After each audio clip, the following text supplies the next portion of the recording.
안녕하세요. 성광희 박사입니다. 오늘도 만나서 반갑습니다. 자, 오늘은 헬라어 법, 해석법 중에 가정법입니다.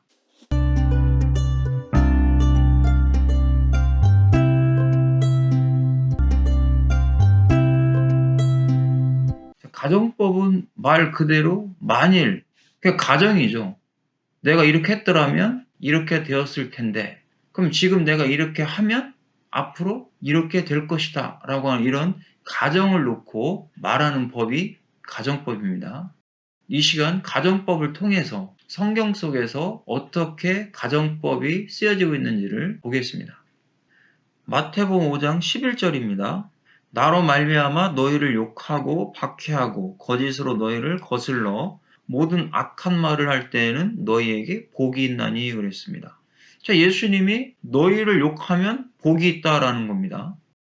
그 욕을 먹고 박해를 받는데 그것이 복이래요. 누구 때문에요? 예수님 때문에. 그 예수님으로 말미암아 이렇게 하면 복이다라고 말씀하는 겁니다.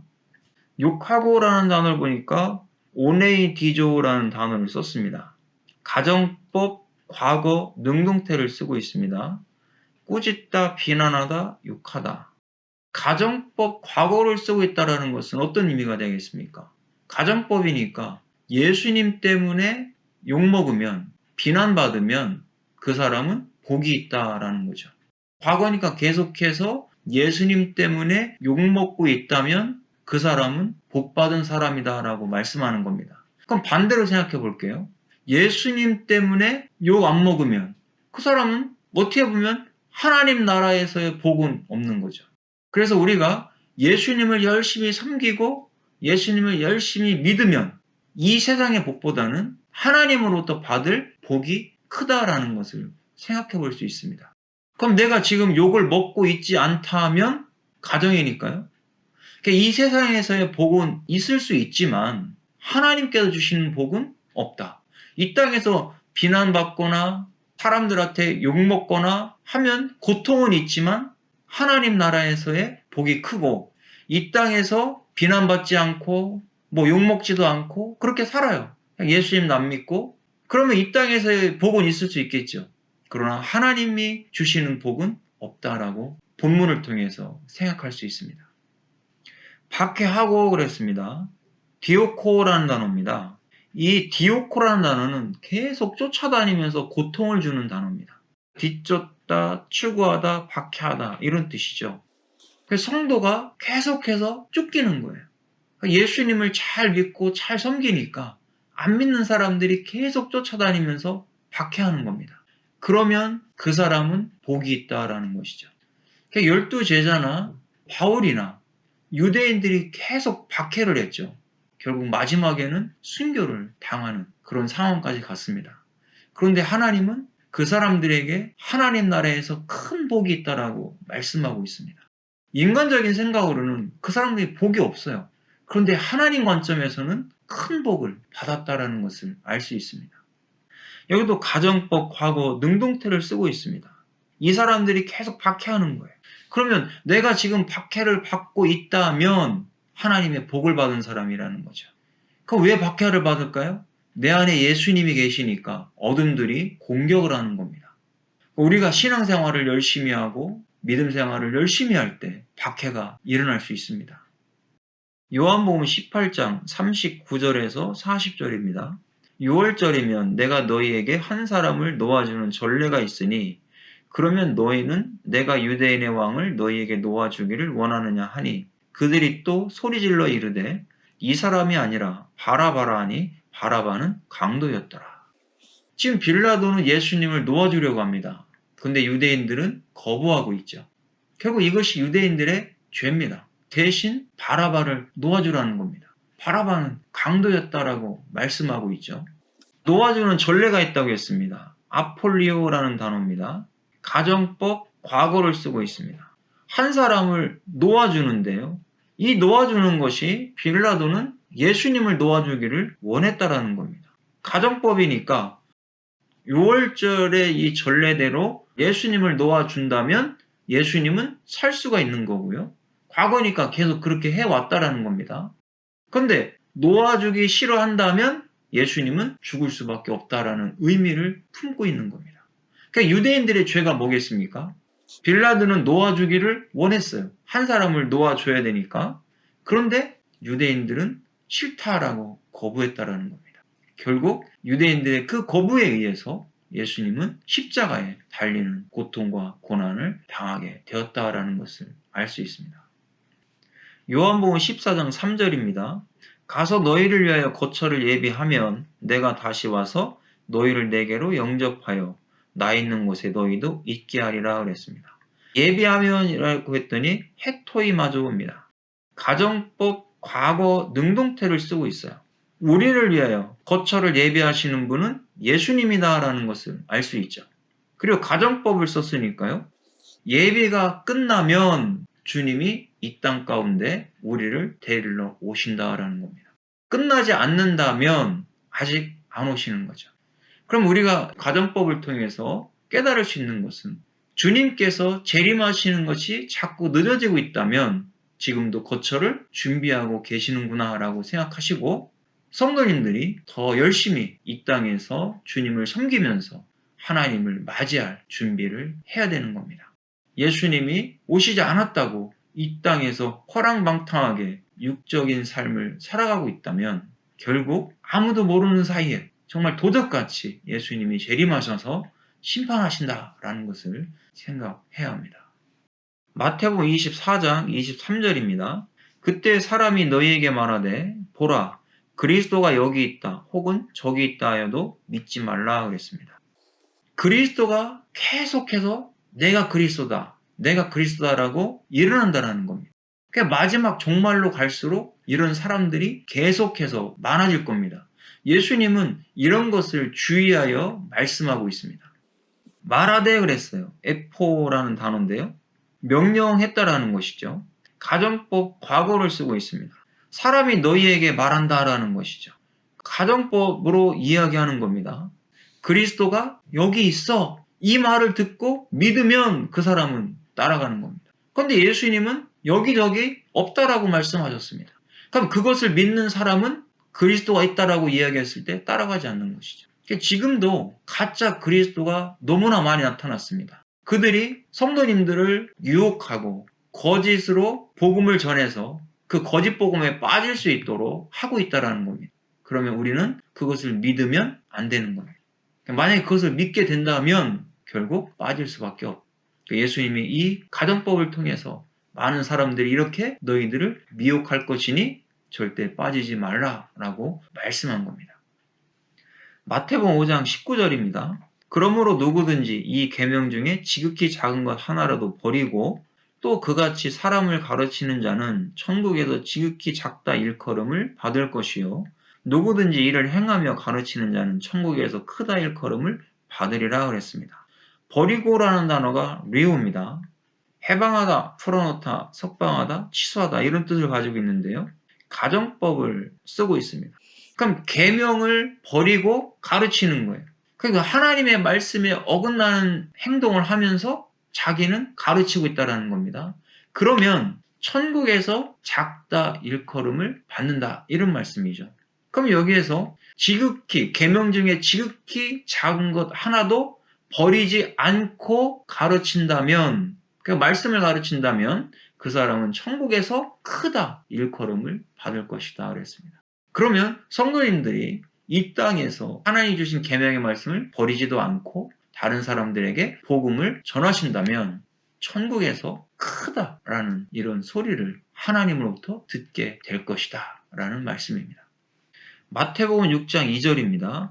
그러므로 구제할 때에 외식하는 자가 사람에게서 영광을 받으려고 회당과 거리에서 하는 것 같이 너희 앞에 나팔을 불지 말라. 진실로 너희에게 이르노니 그들은 자기 상을 이미 받았느니라 그랬습니다. 영광을 받으려고 외식하는 사람들이 사람 앞에서 기도하는 겁니다. 독사조죠. 가정법, 과거 수동태를 썼습니다. 자, 가정법이니까 사람들이 많은 곳에 일부러 나가는 거죠. 외식하는 사람들은. 그럼 이렇게 외식하는 사람들처럼 성도가 사람들에게 보여주기 위해서 영광을 받기 위해서 기도하고 헌금하고 구제를 한다면 그 사람은 이미 이 땅에서 상을 받은 사람이다라는 의미가 되는 거고요.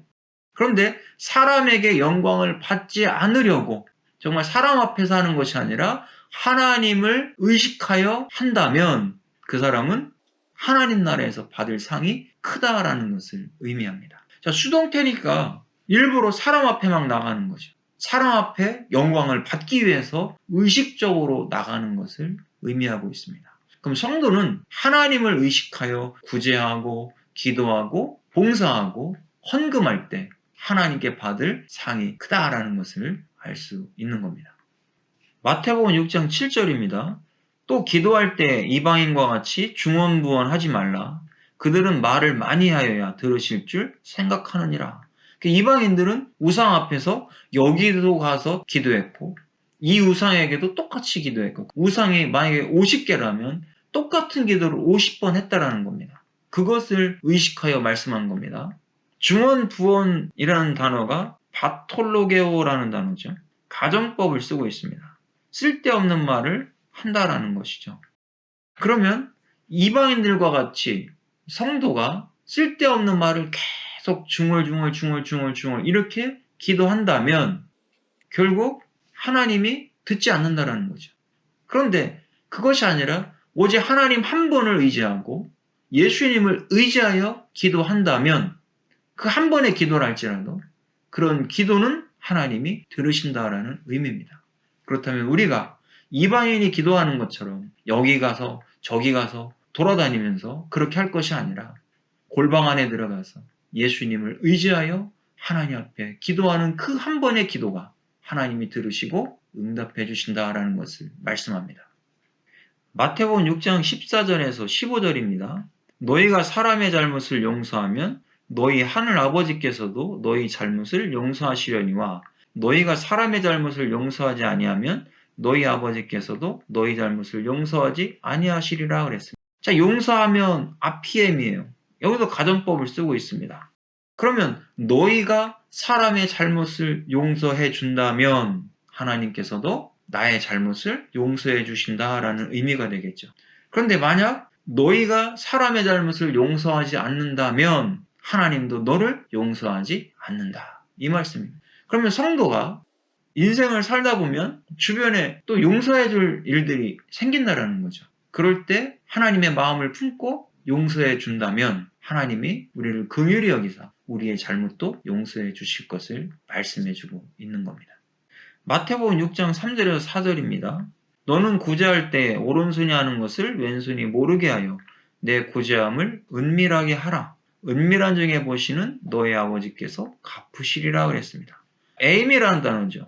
존재하고 있다, 뭐뭐 하고 있다. 은밀하게 해야 된다. 이런 의미입니다. 가정법을 쓰고 있습니다. 그러면 너는 다른 사람을 구제할 때 다른 사람들이 모르게 하라. 이런 의미가 되는 거죠. 사람들이 알게 된다면 결국 그것으로 자기가 드러나게 되는 것이고 하나님의 영광이 나타나지 않을 수 있다는 겁니다. 그럼 네가 오른손이 하는 것을 왼손이 모르게 하듯이 그렇게 사람들을 구제한다면 너는 은밀한 중에 보시는 하나님 아버지께서 그 모든 것을 갚아줄 것이다. 이런 의미가 되죠. 그래서 우리가 어떤 사람을 정말 다른 사람 몰래 그렇게 도와주고 세워주고 또 헐벗고 있다면 입혀주고 하는 그 모든 것들이 사람들은 모른다 할지라도 하나님은 은밀한 중에 다 알고 계시고 때가 되매 갚아주신다라는 것을 말씀합니다. 마태복음 5장 29절입니다. 만일 내 오른눈이 너로 실족하게 하거든 빼어내버리라. 내 백체 중 하나가 없어지고 온몸이 지옥에 던져지지 않는 것이 유익하다 그랬습니다. 자, 내 백체 중 하나가 없어진다라는 겁니다. 그럼 온몸이 성하여 지옥에 가는 것보다 차라리 그 잘못된 부분을 잘라내고 지옥에 안 가는 것이 더 낫다라는 의미입니다. 아폴리미는 멸망되다라는 의미죠. 가정법을 쓰고 있습니다. 그러면 잘못된 부분들이 있다면 그것을 잘라내라 라는 의미죠. 잘라내고 지옥으로 가지 말아라. 그런데 그것이 아깝다고 잘라내지 않는다면 죄를 회개하지 않는다면 결국 너는 몸이 성한 상태로 지옥으로 갈 것이다. 조금 더 해석해 보자면 이 땅 가운데에서 우리가 회개하지 않고 뭔가 세상에 정욕적으로 잘 먹고 잘 살다가 결국 하나님 나라에 가지 못하고 지옥으로 가는 것보다 이 땅에서 조금 부족하게 살아도 하나님 앞에 죄를 회개하고 하나님이 기뻐하시는 삶을 살 때 하나님 나라에서 하나님과 영원히 살 수 있다라고 하는 의미입니다. 우리는 성도로서 하나님이 기뻐하는 삶을 살아야 되겠죠. 만약에 잘못된 부분이 있다면 아깝다 생각하지 말고 잘라내라는 겁니다. 그 죄를 과감하게 회개하고 하나님 앞에 돌아오라는 겁니다. 내가 하고 있는 일이 하나님이 원치 않는 일이라면, 그러나 세상적으로는 돈도 많이 벌고 유익적인 일인데 아까워서 그것을 자르지 못하고 있다면 그것을 잘라내고 하나님 앞에 과감하게 돌아오는 자가 하나님 나라에 들어갈 수 있고 상을 받을 수 있다라고 하는 말씀입니다. 오늘은 우리가 헬라어 문법 중에 가정법을 공부했습니다. 자, 이 가정법은 말 그대로 가정이잖아요. 내가 이렇게 하면 앞으로 미래에 이렇게 되고 내가 하지 않는다면 앞으로 그렇게 되지 않을 것을 의미해 주는 겁니다. 그래서 과거에 내가 이렇게 했더라면 지금 내가 잘 돼 있었을 텐데 그 후회가 들어가는 거죠. 그러면 가정법을 통해서 무엇을 깨달을 수 있습니까? 내가 이 땅에서 예수님을 잘 믿는다면 하나님 나라에서 하나님과 영원히 살게 되는 것이고, 내가 이 땅에서 예수님을 잘 믿지 않으면 결국 지옥의 불못에서 고통을 당하게 될 것이다 라고 하는 의미를 꼭 새길 수 있기를 바랍니다. 수고하셨습니다.